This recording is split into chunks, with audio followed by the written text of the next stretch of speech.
Mire, no se trata de ser partidista ni nada por el estilo, pero esto último que escuchamos está fuera totalmente de lugar. Y eso parece ser que es el gran problema de la oposición. La oposición no logra entender que el discurso, la narrativa que ha encauzado desde el 2018 a la fecha, no sirve. No ha logrado empatizar con la gran mayoría de las mexicanas y de los mexicanos. No han comprendido el fenómeno que es Andrés Manuel López Obrador.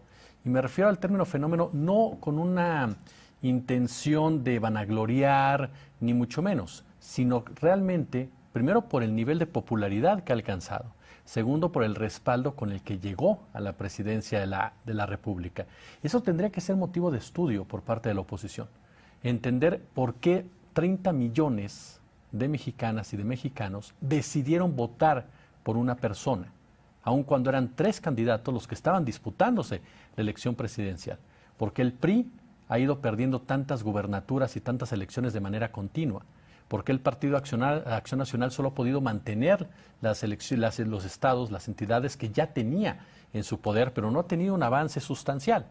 Hubo por ahí algo que fue un espejismo, que fue la Ciudad de México, y que mucho tuvo que ver por las diferencias internas de Morena, pero no por campañas por parte de la oposición que pudieran convencer a una mayoría del electorado. Es cierto que había un grupo de personas o un sector de la Ciudad de México que estaba un poco cansada por el tema de la Cuarta Transformación, pero aún así mucho fue ese factor interno en Morena que jugó para que, por ejemplo, se llevaran la alcaldía de Cuauhtémoc. Entonces, son puntos que si la oposición se hubiera dedicado a entender, a analizar, a cuestionar y a autocriticarse del 2018 a la fecha, hoy tendríamos una oposición mucho más competitiva. Una oposición que no estaría precisamente saliendo cada martes en audios escandalosos, ni tampoco recibiendo críticas por parte de sus propios correligionarios que piden la salida de sus principales dirigentes nacionales. Ese es el punto.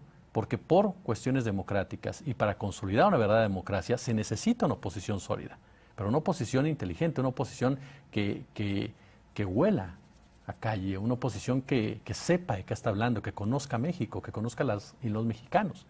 De otra manera, es una oposición que lo único que está vendiendo es un producto que ya demostró que no sirve, que no funciona, que genera mayores asimetrías sociales y que genera que en una elección, literal, alguien te dé una paliza con 30 millones de votos. Ojalá que la oposición lo hubiera entendido. Parece ser que no es así y lo acabamos de escuchar. El hecho de señalar que si hoy fueran las elecciones ganaba la coalición Va por México, pues es cerrar los ojos ante una realidad de verdad que el propio Damián Cepeda del PAN lo ha dicho. Una realidad que los está avasallando y que cada vez acorta más el tiempo para poder ser competitivos en el 2024. Veremos qué pasa en 2023, pero 2024... La gran pregunta es, ¿para dónde va la oposición? Dice, hay una frase por ahí de verdad muy interesante, yo no sé qué tan cierta sea, se la pongo en la mesa, nada más. Dicen que para ganarle a López Obrador tienes que dejar de ser anti-López Obradorista. Pregunta, ¿será?